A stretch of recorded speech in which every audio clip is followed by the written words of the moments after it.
कवि सम्मेलन और मुशायरे की लेटेस्ट वीडियो देखने के लिए आप नमोकार चैनल को सब्सक्राइब जरूर कीजिए और वीडियो को सबसे पहले देखने के लिए बेल आइकन पर क्लिक करना ना भूलें।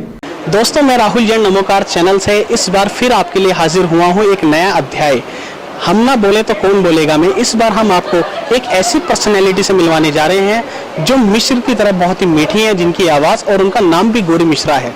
और हम आज उनसे बात करते हैं कि उनकी जीवन के बारे में, उन्होंने किस प्रकार से एक अपने काव्य पाठ में अपना एक सफ़र कहाँ से शुरू किया उन्होंने। बहुत बहुत स्वागत है आपका नमोकार चैनल पर। Thank you very much. सभी दोस्तों को मैं नमस्ते करती हूँ, जय श्री कृष्णा करती हूँ और जय माता दी करती हूँ, क्योंकि आस्था में विश्वास हर भारतीय का होता है, मेरा भी है। और ख़ासतौर पे मेरी जितनी भी तरक्की और जितनी भी सफलता मुझे मिली है, माँ दुर्गा के आशीर्वाद से मुझे मिली है, मेरी माँ के आशीर्वाद से मिली है। और सबसे बड़ी बात है नमोकार चैनल जो इतना सपोर्ट कर रहा है, आप सब तक हमारे मन की बातें, हम सब क्या नया ला रहे हैं, क्या नया सोच रहे हैं, आप तक पहुंचा रहे हैं। इसके लिए धन्यवाद कहना चाहूँगी नमोकार चैनल को।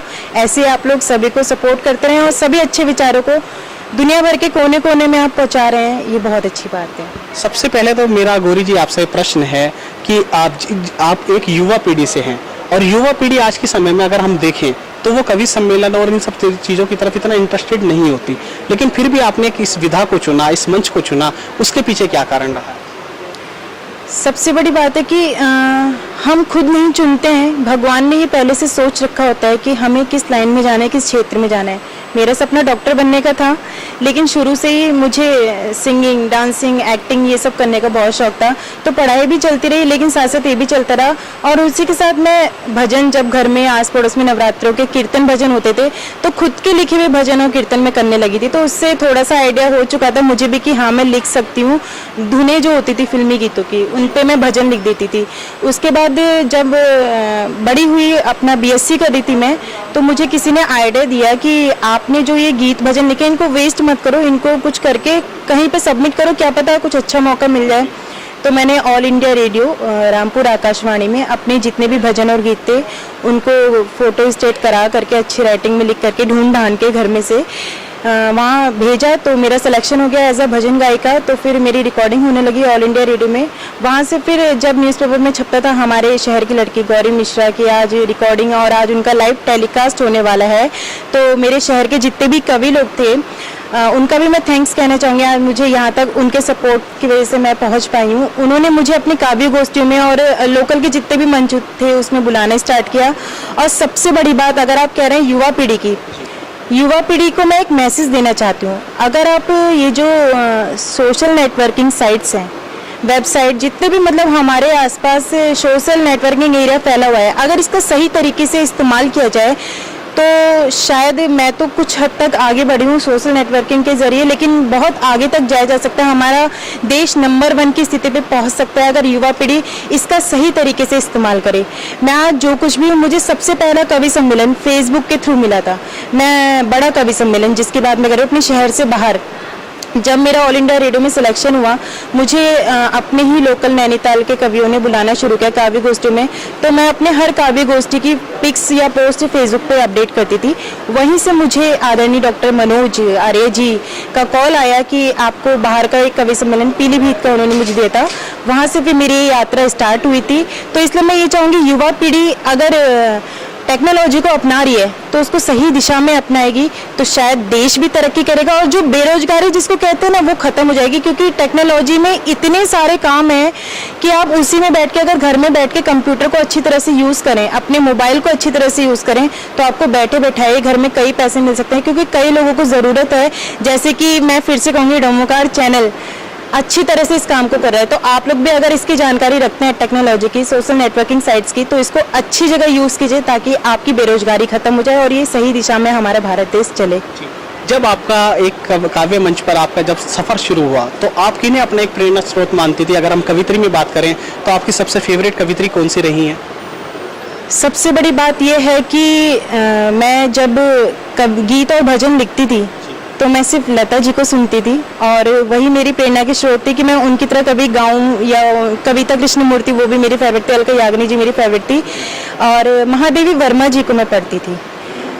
उनकी जो तुम आ जाते एक बार, मैं बहुत सुनती थी और मुझे बहुत अच्छी भी लगती थी। उसमें आशा भोसले जी ने अपनी आवाज़ दी है और अपने मधुर कंठ में बसा करके उन्होंने इस कविता का पाठ किया है। आपका भी कंठ बहुत ही मधुर है, तो आप इसे तरन्नुम में अगर गाएं तो हमारे दर्शकों को बहुत अच्छा लगेगा। मुझे अभी ज़्यादा याद तो नहीं है, कुछ ऐसा है कि जो तुम आ जाते एक बार, जो तुम आ जाते एक बार, तो बहुत अच्छा लगता है। और मैं नीर भरी दुख की बदरी, मुझे इस तरह की कविताएं जो महादेव वर्मा जी ने शायद अपने दिल से लिखी है, आत्मा से लिखी है और जो जिंदगी में घटित हुआ है उसको देखते हुए महसूस करते हुए लिखी है, इसलिए मुझे ऐसी कविताएं, ऐसी गजलें अपनी तरफ खींचती थी और महादेव वर्मा जी को मैं बहुत मन से सुनती थी।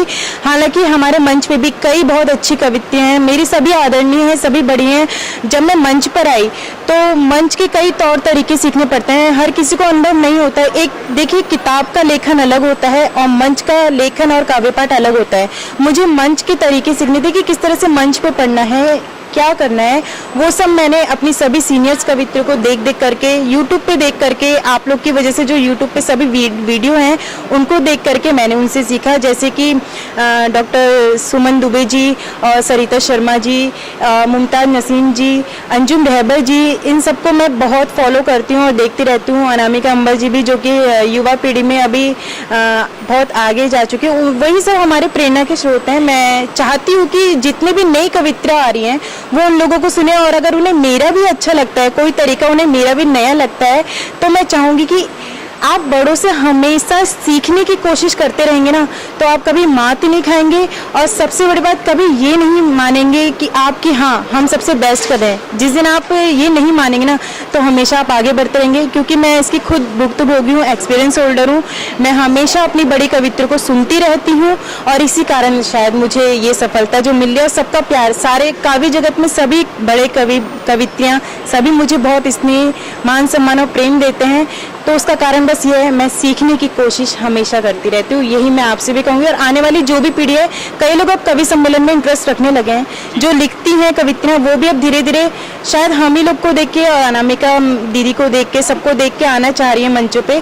तो उनसे मैं यही कहना चाहूँगी कि मंच पे भी कुछ अलग तौर तरीके होते हैं, सम्मान बनाए रखना, मान सम्मान बनाए रखना, तो वो सब भी सीखने के लिए यूट्यूब पे आपके जो जितने भी वीडियोस नमोकार चैनल द्वारा यूट्यूब पे हैं उनको देखिए, उनसे बहुत कुछ सीखने को मिलेगा। क्योंकि जितना ज़्यादा आप यूट्यूब देख के सीख सकते हैं, शायद मंच पे लोग आपकी कमी तो बताएंगे लेकिन ये नहीं बताएंगे उसे दूर कैसे किया जाए।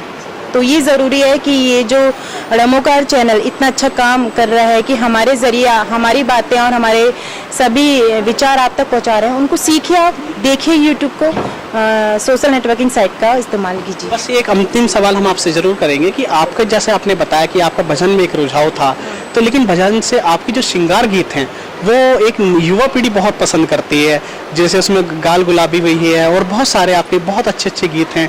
तो अभी आप उनके लिए एक नया कंटेंट क्या लेकर आने वाली हैं इस पर? क्योंकि बहुत सारे लोगों के हमारे पास मैसेजेस आते हैं, मेल्स आते हैं कि गौरी जी का कोई नया गीत हम सुनना चाहते हैं, आपके दर्शक बहुत पसंद करते हैं आपको, तो उनके लिए कोई आप सरप्राइज हमारे दर्शकों को देना चाहें जिस पर आप अभी काम कर रही हो, जो आपकी नई कविता या नया कोई गीत आपका हो? मैं चाहती थी सीधे मंच पे बढ़ूं, लेकिन अगर इनके चैनल के थ्रू आप तक पहुंच रहा है तो शायद इस गीत की और ज़्यादा अच्छी पब्लिसिटी हो जाएगी। और सबसे बड़ी बात, अगर आप लोग का प्यार इस गीत को बहुत मिला तभी मैं इसे मंच पे पढ़ूंगी। देखती हूँ आप इस गीत को कितना सराहते हैं, क्योंकि ये गीत बहुत हटके है। मैंने जिंदगी को देखते हुए जो जिंदगी में दिख रहा है उसकी एक छोटी सी परिभाषा शायद गढ़ने की कोशिश की या पूछने की कोशिश की या ये बताने की कोशिश की दुनिया कैसी है, क्या है। सुनिए और बताइएगा कैसा है, अपने कमेंट्स जरूर दीजिएगा। जितने ज़्यादा आपके कमेंट्स आएंगे मुझे भी पता चलेगा कि सच में आप लोग मुझे पसंद करते हैं और आगे भी सुनना चाहते हैं। सुनिएगा। ये दुनिया रंग रंगीली है, ये दुनिया ये दुनिया ये दुनिया रंग रंगीली है, ये लाल गुलाबी पीली है, गलने का नाम नहीं लेती, सब कहते हैं बर्फीली है, सोचों से भारी लगती है, एक नैन कटारी लगती है, चाहत के जिगर को काटेगी फूलों की यारी लगती है, इसकी मस्ती जहरीली है, ये दुनिया बड़ी नशीली है, ये दुनिया ये दुनिया ये दुनिया बड़ी नशीली है, ये लाल गुलाबी पीली है, इसकी चर्चा गुलशन गुलशन, इसकी बातें आंगन आंगन, हर चेहरे में ये दिखती है, इसका चेहरा दर्पण दर्पण, भरपूर शरारत वाली है, दिखने में भोली भाली है, इसमें रम कर दीवानों ने जीने की राह निकाली है, ये एक माचिस की तीली है, ये दुनिया बड़ी नशीली है, ये दुनिया बड़ी नशीली है, ये लाल गुलाबी पीली है। अभी के लिए इस गीत के केवल 2 बंद काफी हैं। अगर आपका रिस्पांस बहुत अच्छा आया, आपको ये गीत सच में पसंद आया, तो नीचे आप कमेंट्स दीजिएगा, मुझे बताइएगा कि सच में इस गीत को पूरा आप सुनना चाहते हैं, तो मेरे जितने भी नेक्स्ट प्रोग्राम होंगे मैं उसको पूरा सुनाऊंगी और आप सबका बेइंतहा प्यार फिर शायद तब लाइव मिलेगा। वैसे एक बात को, नमोकार चैनल इतना अच्छा है, वो हर जगह साए की तरह हमारे साथ रहता है, तो मैं चाहूंगी इस गीत को पूरा सुनने के लिए आप लोग जितने ज़्यादा हो सके कमेंट्स दें, ताकि इस गीत को मैं पूरा लिखूं। कवि सम्मेलन और मुशायरे की लेटेस्ट वीडियो देखने के लिए आप नमोकार चैनल को सब्सक्राइब जरूर कीजिए और वीडियो को सबसे पहले देखने के लिए बेल आइकन पर क्लिक करना ना भूलें।